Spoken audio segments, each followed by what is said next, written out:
a solo project, you've gone from being in a band to being solo. You've been in a couple bands, Deadset Society, and now you're Reid Henry. What has the transition been like?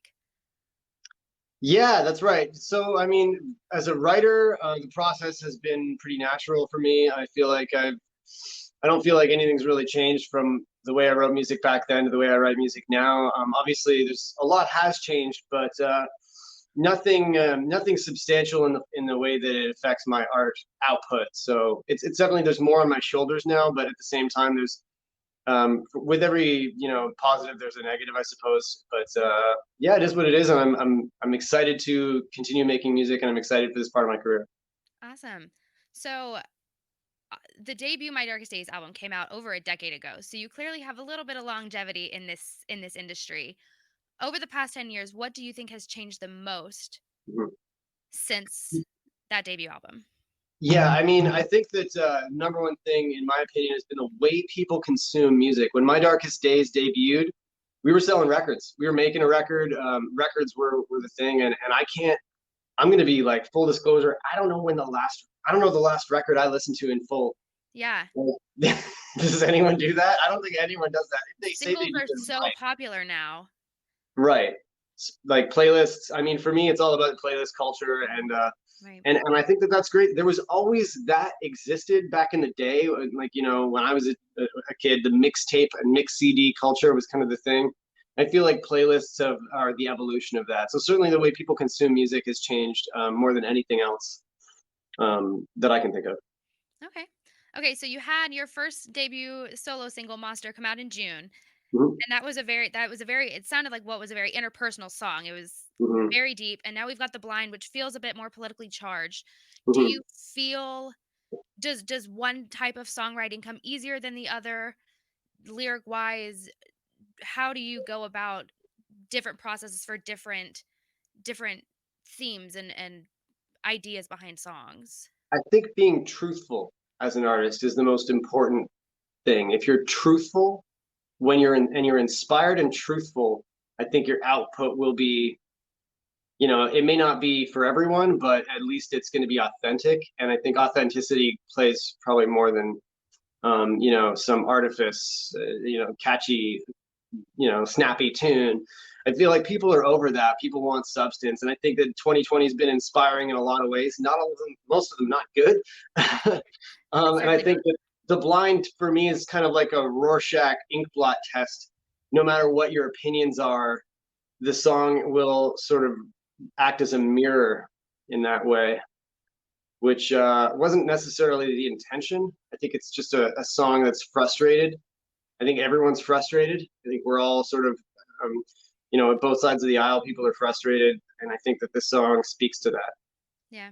Do you have a favorite part of the songwriting process? I think that especially when you're like, I'm fortunate to have a couple of really talented writers that I bounce ideas back and forth off of.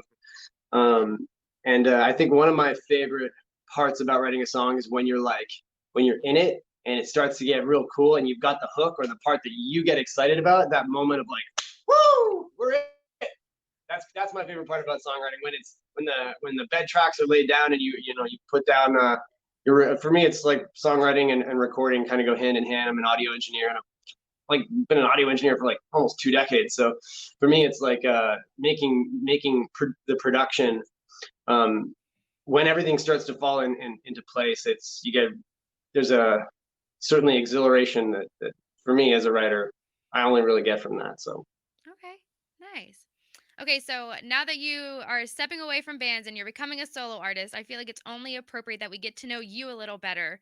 So I've got some rapid fire get to know you questions. hit me. You ready? I'm ready. All right, favorite holiday? Holiday, Christmas. What's your zodiac sign? Leo. How many tattoos do you have? I measure by square inch. How many square inches of tattoos do you have? Uh, Not good at math. Many, lots. Okay. I don't know. Do you have a favorite one? Yeah, I like that one. That's my Okay. newest one. I like that. Okay. And what artist or band has influenced your solo music the most? Toss up between Deftones and 3 Days Grace. Okay. And as a solo artist, if the answer is different, Who would you most like to tour with? 3 Days Grace. 3 Days Grace. What is your favorite? I know you said you don't really listen to albums, so we'll ask it in a different way. What is your favorite record or song in 2020? Yeah, I think also a toss up. It's a three-way toss up between 3 Days Grace, somebody that I used to know, my boys. I'll use a different finger on the middle one.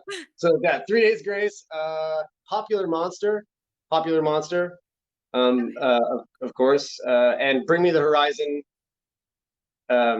Teardrops. Okay, nice. Yeah, yeah, Falling in Reverse, Popular Monster, Bring Me the Horizon, Teardrops. Another Life. Shout out to the runner-up being Motionless in White. Another Life. Although I think that was out last year.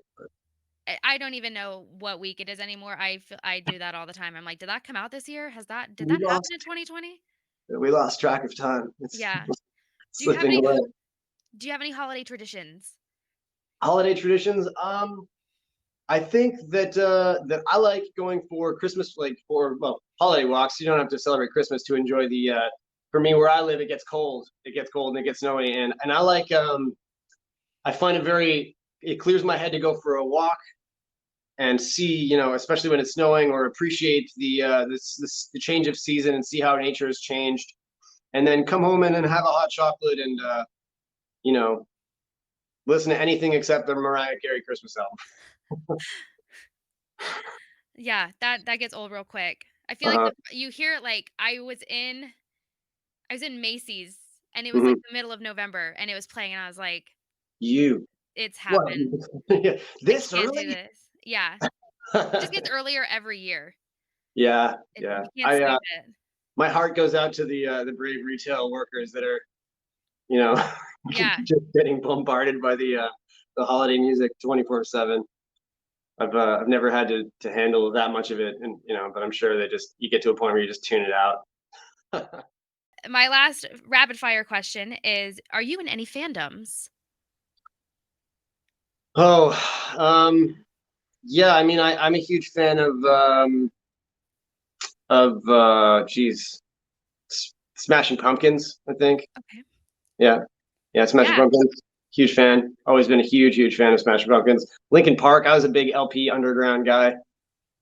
If for shout out to those of us, those of you who remember, and that in fact, and those fan sort of fandom movements really inspired me and changed the way I view online social media and how much of a community it's become now, Yeah. especially as an artist. The way I approach social media changed dramatically the more I analyze really successful models like those. Yeah, I assume back in my darkest days, it wasn't as prevalent. No, no, definitely not. It was a lot more street back then. Like Yeah, street team was really like the idea of and the purpose of a street team. Like I watched it change because in yeah, 2010 it was completely different. It blows my mind that record dropped 10 years ago.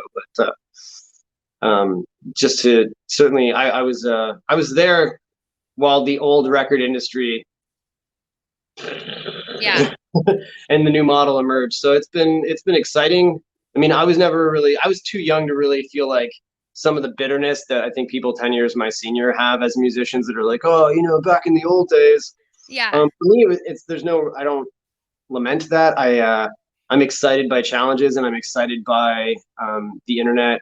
I think is probably, if not maybe soap, other than maybe soap or like penicillin. I can't think of a better invention um, in that it's connected humans on such a deep level and changed the way we behave and interact in such a fundamental way that as a musician, you can't put it back in the box. You have no choice. You either have to succeed in the new, like in this new environment, or kill or be killed, yeah, right? absolutely. Adapt or die. Yeah. Alright, so you had Monsters come out in June. Mhm. The Blind is out now. What is next? What can we expect from you in 2021? Yeah, I'm gonna keep putting out single after single. I think one of the most refreshing aspects of that as an artist is that I don't have to. I'm not beholden to one overarching theme or statement of like a body of work. I don't have to create. I feel like everything gets to just be itself and breathe. Because really, to try and write 10 songs that you know line up with each other is, I mean, it's a tall order. And by song 7 and song 8, you know, I mean, that being said, there are some amazing concept records that I'm a huge fan of. To this day, I would put on and listen to in their entirety. I don't, because I'm a busy guy, I'm sure, and we're all busy people in 2020. And I think that's the fundamental difference, is people's time now is really like the most valuable currency. Yeah. And I think that asking your audience to sit and listen to an entire record, or to put out an entire record, and then 4 months down the line take one of those songs that seems to be going well and put it to radio. It's like, if I feel like that model's on its last leg, and Oh, it's just about to absolutely. Yeah. collapse. And It's a dying soon breed. people will all be doing this. It's just, greedy record labels trying to get, that dollar, the maximum amount of dollar per person. But I think when they figure out other models and other ways to get large sums of money from people, and then, scale that down from casual listener to super fan, as soon as they figure out some tangible way that the label gets the money, you're not going to see records made anymore. Yeah. So Oh, I think that's, absolutely. yeah, we're close. Yeah. Well, thank you so much for joining me today. This has been really lovely, and I am so excited that your new single is out, and I can't wait to hear more from you. Me too. Thank you so much for having me. It's a blast. If you have Spotify, definitely head over there and stream my new song, The Blind. I would appreciate it, and I appreciate you for listening. So thank you so much for having me as well. Oh, of course. Thank you. Have a good day. You too. Cheers.